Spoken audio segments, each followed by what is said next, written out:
Hi guys, in this video I am talking about complication of mucormycosis or complication of invasive rhinosinusitis.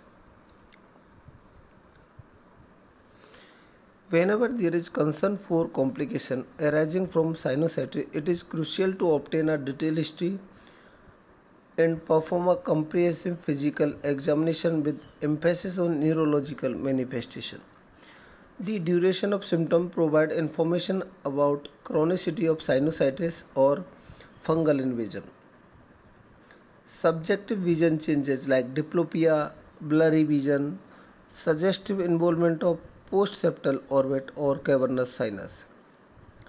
Facial numbness indicate involvement of fifth cranial nerve, headache, vertigo, nausea, vomiting, meningismus, intracranial involvement. Patient should be questioned regarding recent trauma, post-COVID, diabetic, uncontrolled diabetic episode, and previous history of HB1AC, how much that sugar is controlled since last three months. The patient medical history of sinusitis and treatment provide insight into potential causes of infection. Patients in immunosuppressed state are at high risk for developing complications from seemingly typical sinusitis, especially when fungus is involved. These include patients with diabetes, HIV, malignancy, or those taking chronic steroids or immune modulator. The knowledge of tobacco use is also important since it compromises ciliary function. Many of these patients present toxic state, thereby limiting the utility of history. Vital signs should be recorded as well as neurological status. Glasgow Coma score and cranial nerve function including corneal reflex, ophthalmology consultation is important to determine visual field and acuity.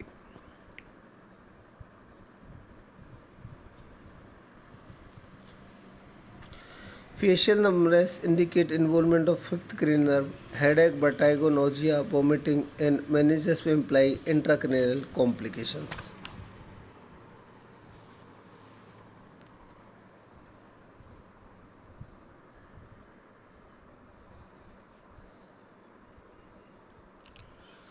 Serological testing include complete blood count, cell differentiation, glucose, ESR, C-reactive protein, blood culture, HB1AC, and radiological investigation requires MRI, PNS contrast to know each and every bit of complication. Now we will talk about orbital complications. First common complication of invasive fungal rhinosinusitis is orbital complication. The proximity of the orbit to the sinuses makes him susceptible to spread of infection. The orbit shares its floor with the roof of the maxillary sinus, while the medial orbital wall is lateral extent of frontal, ethmoid, and sphenoid sinuses. Not only in the medial orbital wall, especially thin numerous defect Zucker-Kandal dehiscences, valveless blood vessel also provide an easy conduit for pathogen to cross the sinuses into the orbit. You can see a lot of numerous defect in medial wall, that is called Zucker-Kandal dehiscences. And there is also valveless blood vessel also provide an easy conduit for pathogen to cross the sinus into the orbit. Further, the periorbita is rather loosely adherent to the bone of the medial orbital wall, thus allowing movement of bacteria or fungus within the subperiosteal space. The venous drainage from paranasal sinus is primarily through the valveless orbital veins. As a result of these anatomical characteristics, the orbit is by far most common location for complication from the sinuses. Similarly, the sinuses are most common etiological factor of orbital cellulitis infections. Bacteria are primary offender after fungal disease is also leading to secondary bacterial infection. like invasive fungal, most commonly due to mucormycosis or aspergillosis. Secondary superseded infection of Staphylococcus aureus and Streptococci species are also common in bacterial origin.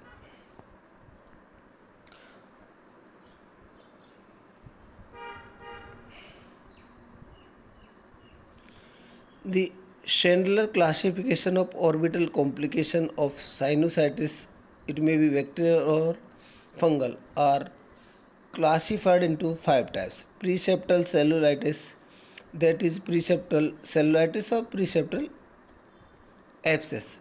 Second is orbital cellulitis, that is postseptal or subperiosteal cellulitis or abscess. Third is subperiosteal abscess.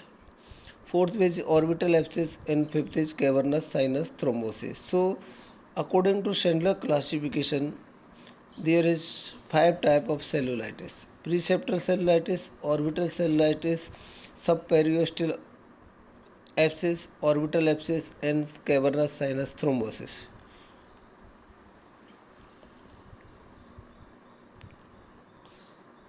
But new classification of Mortimore and Wormwold. There is three types: preseptal, postseptal, and postseptal intraconal. These three types having two separate subtypes like cellulitis and abscess in each of these cellulitis. So this is complication in the orbit. Now talk about preseptal cellulitis, that is Mortimore and Wormwold. Orbital septum, that is palpable ligament, is the boundary between the eyelid and orbital content. It represents the entry boundary of orbit and extends from the orbital rim to eyelid margin. The septal consists primarily of eyelid skin and preseptal orbicularis oculi muscle fibers and serve as the only soft tissue barrier between the outside environment and the orbit. Infection within the sinuses can spread directly across the lamina papyracea, venous channels, foramina, natural dehiscence to affect the orbit and eyes. Spread also occur via thrombophlebitis of the isthmoid veins.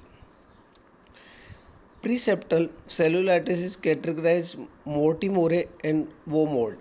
Group 1A. Infection is limited in these circumstances to the preseptal tissue and manifest with significant eyelid edema and erythema. This condition tends to affect younger children less than 5 years age. With ethmoid sinuses, the nidus of infection is approximately 80 to 90% of cases. Other etiologies are possible include facial skin trauma such as laceration, insect bite, as well as preauricular pathology such as dacryocystitis. Patients present with unilateral edema, erythema, and tenderness of eyelid. Conjunctival chemosis is usually limited with present. Further proptosis, impaired vision, compromised eye movement are present since the orbital content are unaffected. Presence of fever is not uncommon in children, though it is usually mild. Purulent nasal discharge, skin trauma, dental caries may be present. Lymphadenopathy may not be present. An ophthalmology consultation is warranted for a complete ocular examination to ensure normality of vision and eye movement.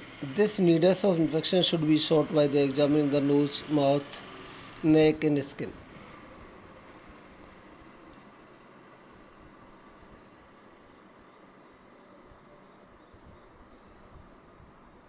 Now, second is preseptal abscess or Mortimer and Walmart. This is like preseptal cellulitis, but there is frank abscess. Is there now postseptal orbital cellulitis? Infection of postseptal region of orbit can occur. Continuation of inflammatory infections. Patients suffering from preseptal cellulitis. Orbital cellulitis Schindler class 2 remain an infection of soft tissue without abscess formation. It has a similar etiology to preseptal cellulitis and affects similar population, although the children tend to be older in 7 to 10 year of range.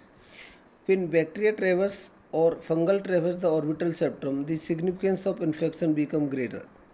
On initial presentation, the manifestation may seem similar to preseptal cellulitis with unilateral eyelid edema, arrhythmia and pain. There may be associated purulent rhinorrhea, skin abrasion. Upon examination, however, these patients are more acutely ill with high fever, headache, generalized malaise. They suffer a greater degree of preorbital, retroorbital pain, frequently complain of vision loss and diplopia. Due to edema of orbital content, proptosis and conjunctival chemosis are present. The workup is similar to preseptal cellulitis, but MRI, PNS contrast or CT scan can be done to know the status of extent of the infection.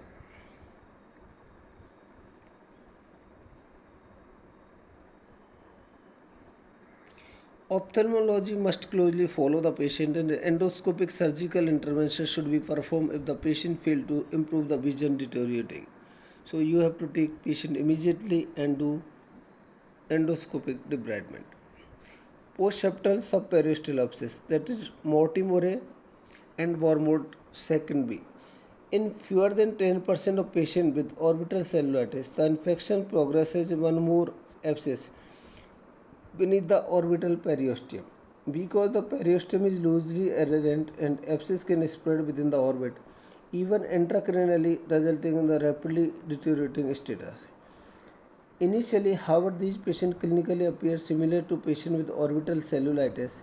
The differentiation is made on imaging. Abscess or infection commonly form the medial aspect of orbit, which is the site adherent to ethmoid sinuses. As a result of abscess, the proptosis globe may be pushed laterally out with significant ophthalmoplegia. In some patients, this may be challenging to appreciate due to lid edema. In patients whom the frontal sinus is primary cause, the abscess may form in supromedial orbit. Vision is risk and serial ophthalmological examination is paramount. Presence of worsening color perception, afferent pupillary defect, increased intraocular pressure, ophthalmoplegia, resistant to retropulsive papilloedema and optic nerve. Abnormality are all indication for surgical intervention. Systemically, the patient have fever, pain, are unwell. Subperiosteal abscess are readily seen on CT scan and sinuses with contrast. CT remains the preferred diagnostic modality if you want to know about status of the bone or sinuses to operate. But investigation of choice for to know the necrotic tissue is MRI, contrast and fungal invasive sinusitis.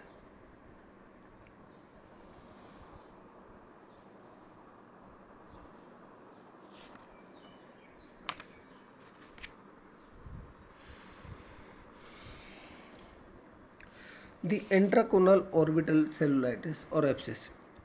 When a collection of pus or invasion of fungal lie within the soft tissue of the orbit and subperiosteal space, leading to orbital abscess like Chandler grade 4. This is a severe condition and fortunately only make about 1% of orbital complications. Vision loss is common from the edema of surrounding tissue or direct invasion of the fungus in the optic nerve. Now we will talk about second common complication, that is osteomyelitis. The most common bone involvement is palate, that is osteomyelitis of the palate.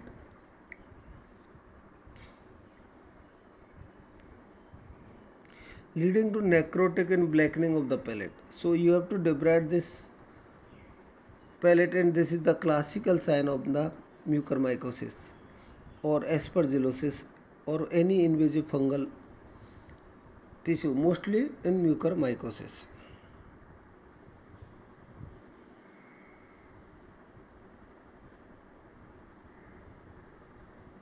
and it is mostly clinical diagnosis. You come to know there is severe retroorbital severe headache, retroorbital facial swelling with eye swelling, with patient present to you with palatal scar or blackening. Diagnosis is mucormycosis.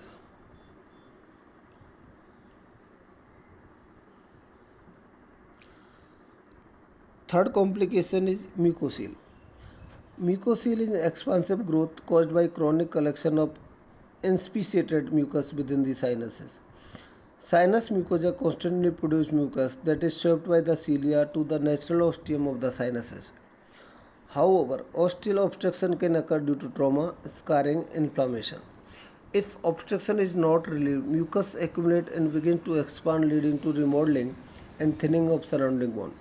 The frontal sinus is most frequently affected, followed by sphenoid sinus. The mucocele may expand into orbit, sinuses, intracranial, or soft tissue under the skin.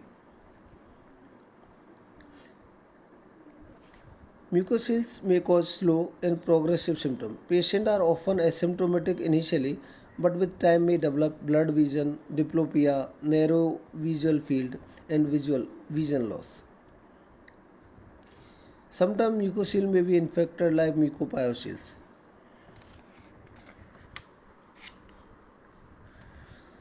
Now talk about fourth complication that are common intracranial complications.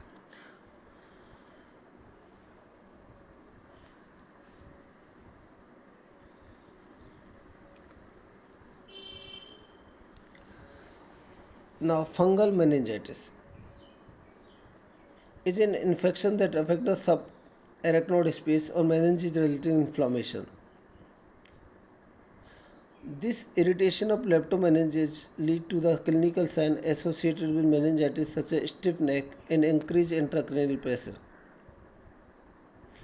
This is usually considered the most common intracranial complication of sinuses, most frequently in patients with existing skull base defect.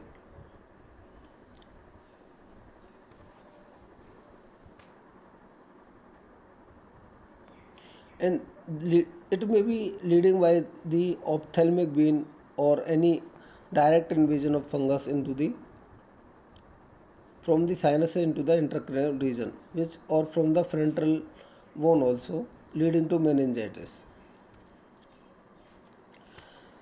Second common is infarction of brain. That is, multiple infarction may be occurred due to the direct invasion of fungus, or sometimes fungus may invade the intracranial artery leading to paralysis of the opposite side. So there is patchy infarctions or multiple infarction may be there in the brain due to direct invasion of intracranial, mainly paraclival carotid from the sphenoid sinuses, or it may sometime from the posterior maxillary ward to infratemporal fossa leading to thrombosis of end ICA,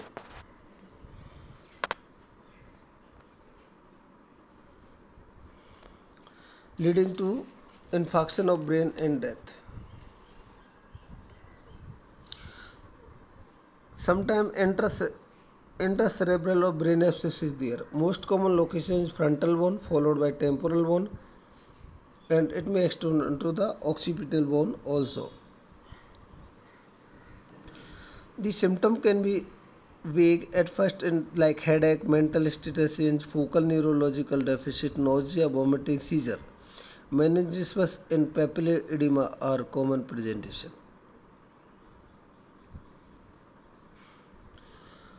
Cavernous sinus thrombosis is most serious potentially fatal orbital complication. It is mainly occur direct invasion of fungus into the cavernous sinus through the sphenoid sinus or through the superior ophthalmic vein.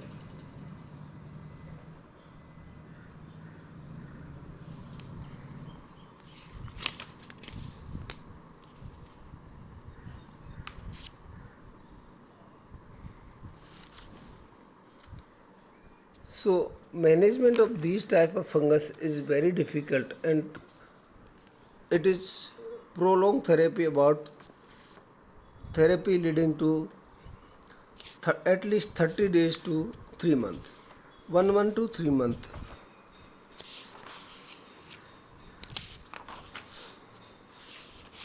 So we are using conventional amphotericin B or liposomal amphotericin B depending upon the economy and renal status of the patient.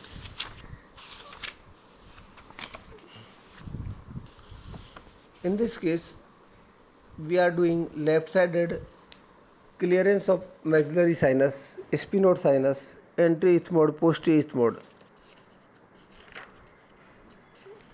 frontal recess.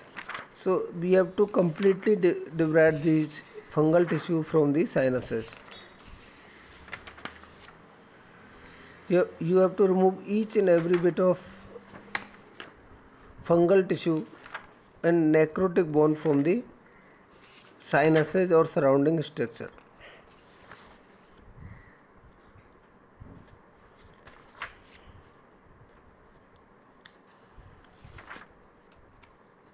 This patient right now having vision intact, so we are not doing any orbital surgery in this case because this is edema of left eye because of venous congestion or maybe fungal invasion. But we have to wait and watch, and we have to depend on amphotericin therapy. At least 5 injections are required to complete obstruct the extension of this fungal tissue. So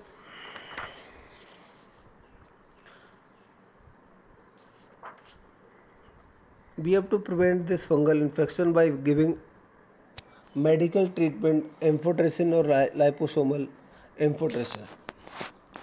Most common mucor is Rhizopus species. Second common is Rhizomucor species Apsidia.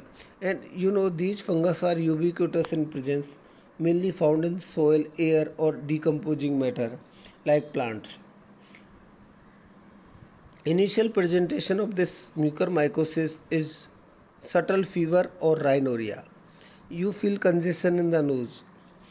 Later there may be proptosis, chemosis, loss of vision, and there is marked eschar or blackening of the palate.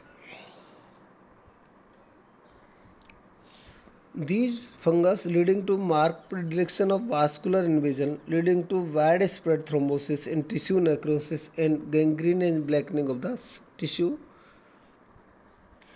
The characteristic nasal finding in nasal endoscopy is a dark necrotic turbinate surrounded by pale mucosa or blackish discharge and crusting.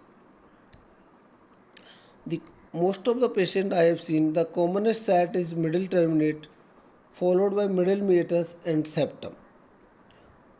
So most common patient, if you are doing endoscopy, you will come to know middle turbinate is black. Most anterior part, anteroinferior part of middle turbinate is blackening in the most common finding in mucormycosis on nasal endoscopy.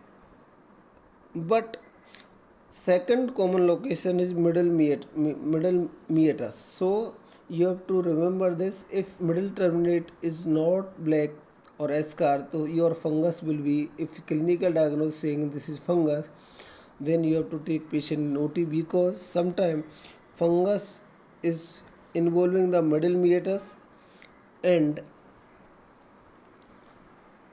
maxillary sinus. So without doing enterostomy, you will not come to know this is mucormycosis. Third common is septum, and palatal lesion which may extend to facial gangrene is fourth common presentation of mucormycosis.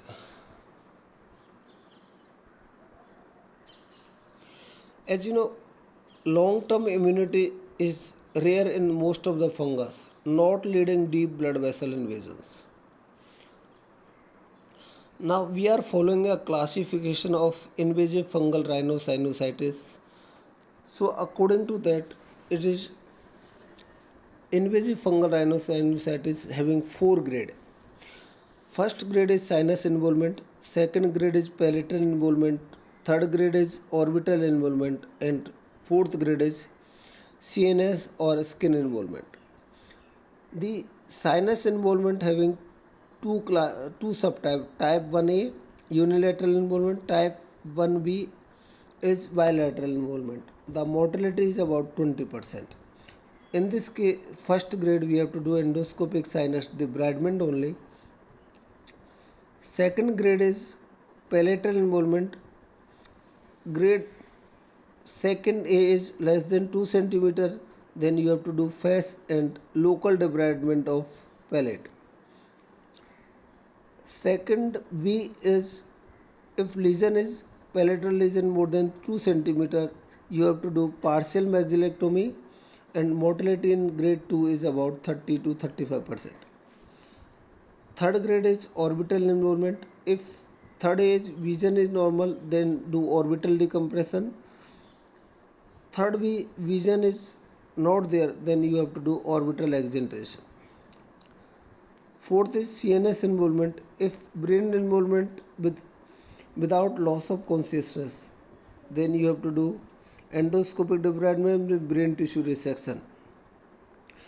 With loss of consciousness, then you have to do again brain ESS and brain resection. In facial skin involvement, that is fourth C, then you have to debride the facial skin also. In mortality in grade 4 is about 80 to 95%. As you know, this amphotericin is not going to cross blood-brain barrier. So once brain involvement is there, is mortality is about 90-95%, because whatever we are doing, giving liposomal amphotericin B, it is not going to prevent the brain extension of this fungus, because amphotericin is IV amphotericin is not going there to function. So we have to think about alternative route of amphotericin to be there, like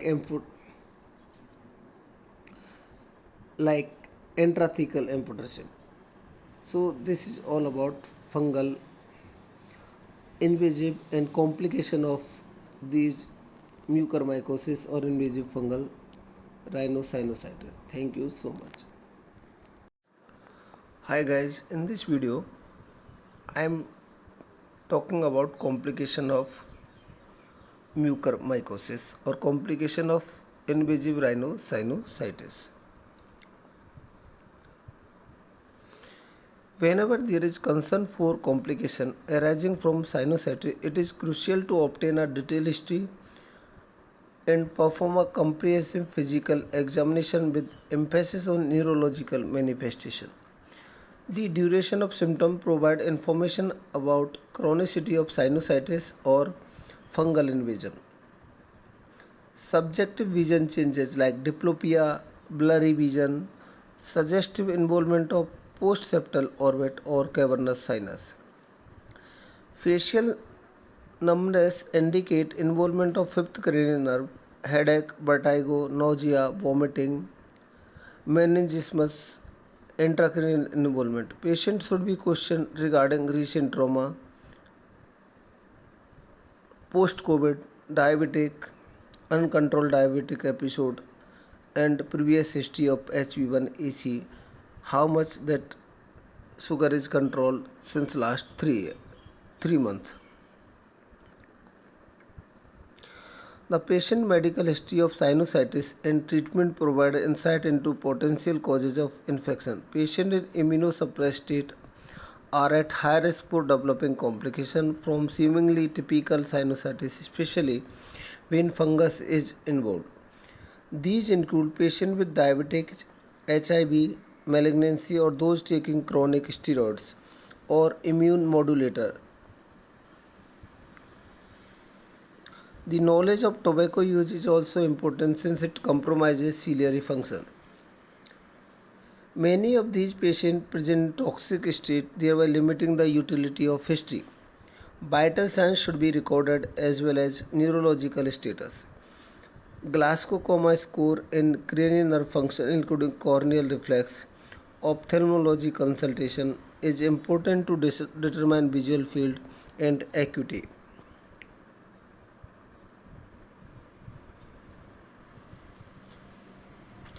Facial numbness indicate involvement of fifth cranial nerve. Headache, vertigo, nausea, vomiting, and meninges may imply intracranial complications.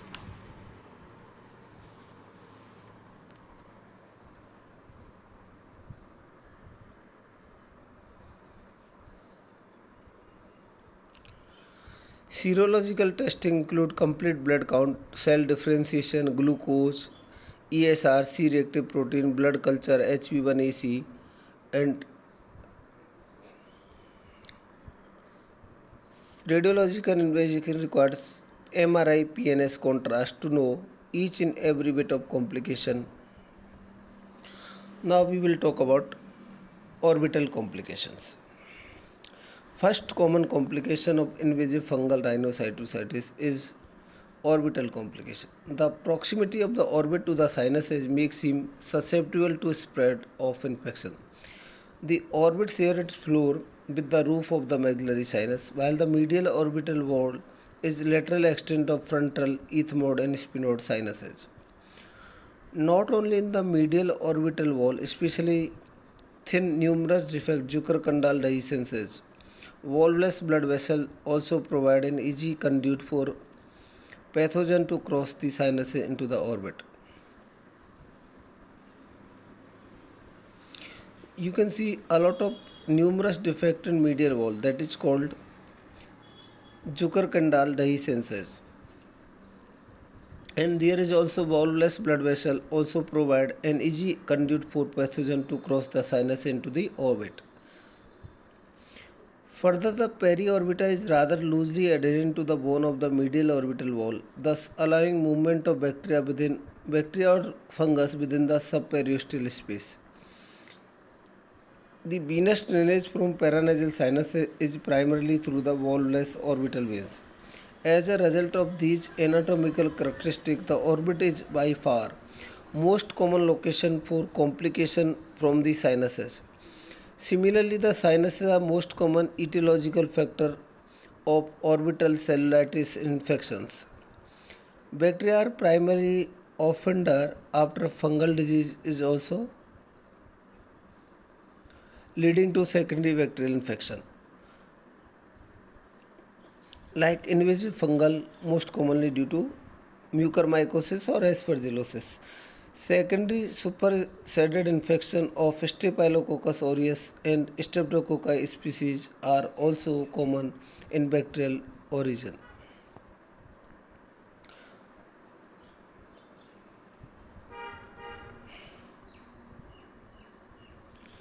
The Chandler classification of orbital complication of sinusitis, it may be bacterial or fungal, are classified into five types. Preseptal cellulitis, that is preseptal cellulitis or preseptal abscess. Second is orbital cellulitis, that is postseptal or subperiosteal cellulitis or abscess. Third is subperiosteal abscess. Fourth is orbital abscess, and fifth is cavernous sinus thrombosis. So, according to Chandler classification, there is five type of cellulitis: preseptal cellulitis, orbital cellulitis, subperiosteal abscess, orbital abscess, and cavernous sinus thrombosis.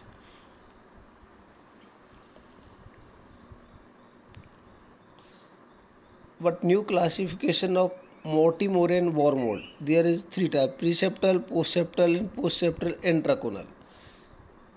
These three types having two separate subtypes like cellulitis and abscess in each of these cellulitis. So this is complication in the orbit. Now talk about preseptal cellulitis, that is Mortimore and Wormwold. Orbital septum, that is palpebral ligament, is the boundary between the eyelid and orbital content. It represents the entry boundary of orbit and extends from the orbital rim to eyelid margin. The septal consists primarily of eyelid skin and preseptal orbicularis oculi muscle fibers and serve as the only soft tissue barrier between the outside environment and the orbit. Infection within the sinuses can spread directly across the lamina papyracea, venous channels, foramina, natural dehiscence to affect the orbit and eyes. Spread also occur via thrombophlebitis of the isthmoid veins. Preseptal cellulitis is categorized Mortimore and Wormold. Group 1A. Infection is limited in these circumstances to the preseptal tissue and manifest with significant eyelid edema and erythema. This condition tends to affect younger children less than 5 years age. With ethmoid sinuses, the nidus of infection is approximately 80 to 90% of cases. Other etiologies are possible include facial skin trauma such as laceration, insect bite as well as preauricular pathology such as dacryocystitis. Patient present with unilateral edema, erythema and tenderness of eyelid. Conjunctival chemosis is usually limited with present. Further proptosis, impaired vision, compromised eye movement are present since the orbital content are unaffected.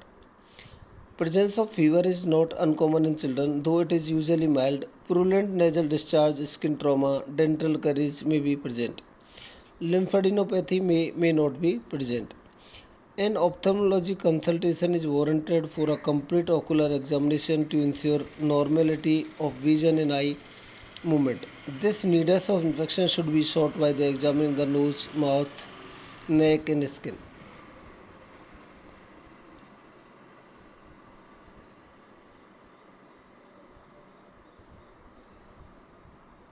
Now, second is preseptal abscess or Mortimerian Walmart. This is like preseptal cellulitis, but there is frank abscess.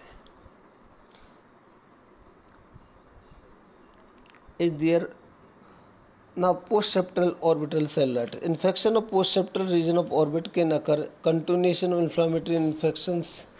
Patients suffering from preseptal cellulitis. Orbital cellulitis Schindler class 2 remain an infection of soft tissue without abscess formation. It has a similar etiology to preseptal cellulitis and affects similar population, although the children tend to be older in 7 to 10 year of range. When bacteria traverse or fungal traverse the orbital septum, the significance of infection becomes greater. On initial presentation, the manifestation may seem similar to preseptal cellulitis with unilateral eyelid edema, erythema and pain. There may be associated purulent rhinorrhea, skin abrasion.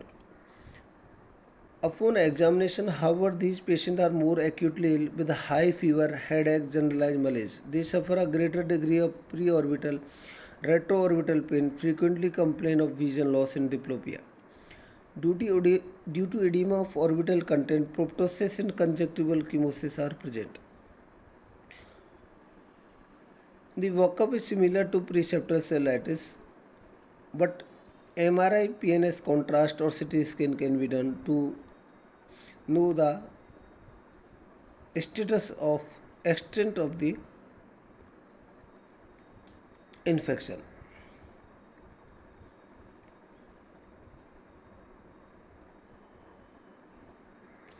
Ophthalmology must closely follow the patient and endoscopic surgical intervention should be performed if the patient fails to improve the vision deteriorating. So you have to take patient immediately and do endoscopic debridement. Postseptal subperiosteal abscess, that is Mortimore and Wormwood second B. In fewer than 10% of patients with orbital cellulitis, the infection progresses in one more abscess beneath the orbital periosteum. Because the periosteum is loosely adherent and abscess can spread within the orbit, even intracranially, resulting in the rapidly deteriorating status. Initially, however, these patients clinically appear similar to patients with orbital cellulitis. The differentiation is made on imaging. Abscess or infection commonly form the medial aspect of orbit, which is the site adherent to ethmoid sinuses. As a result of abscess, the protrusive globe may be pushed laterally out with significant ophthalmoplegia. In some patients, this may be challenging to appreciate due to lid edema. In patients whom the frontal sinus is primary cause, the abscess may form in supromedial orbit. Vision is risk in serial ophthalmological examination is paramount. Presence of worsening color perception, afferent pupillary defect, increased intraocular pressure, ophthalmoplegia, resistant to retropulsive papilloedema, and optic nerve abnormality are all indication for surgical intervention. Systemically, the patient have fever, pain, are unwell. Subperiosteal abscess are readily seen on CT scan in sinuses with contrast. CT remains the preferred diagnostic modality if you want to know about status of the bone or sinuses to operate. But investigation of choice for to know the necrotic tissue is MRI, contrast, and fungal invasive sinusitis.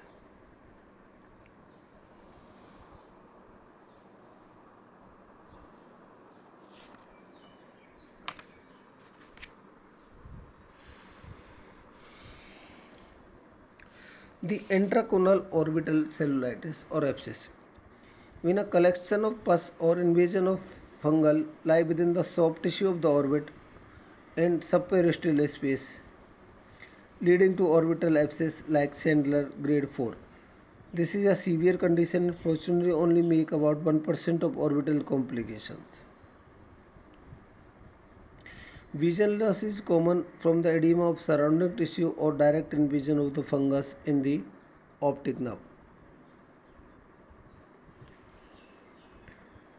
Now we will talk about second common complication, that is osteomyelitis. The most common bone involvement is palate, that is osteomyelitis of the palate.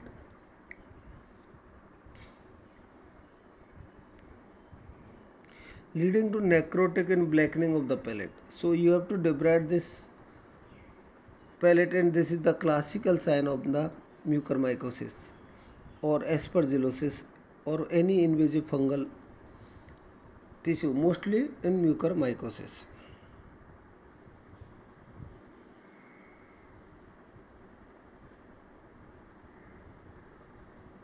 And it is mostly clinical diagnosis. You come to know there is severe retroorbital severe headache, retroorbital facial swelling with eye swelling, with patient present to you with palatal eschar or blackening. Diagnosis is mucormycosis.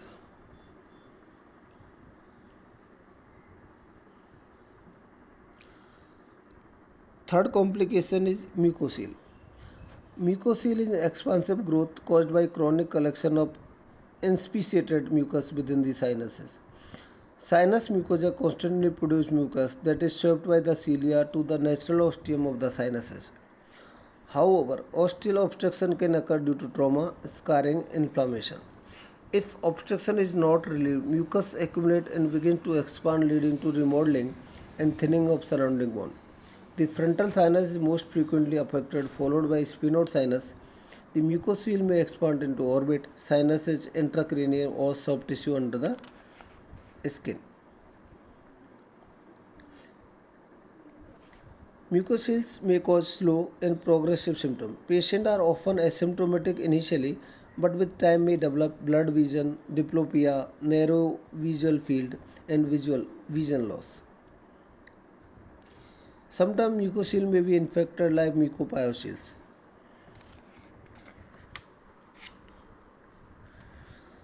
Now talk about fourth complication, that are common intracranial complications.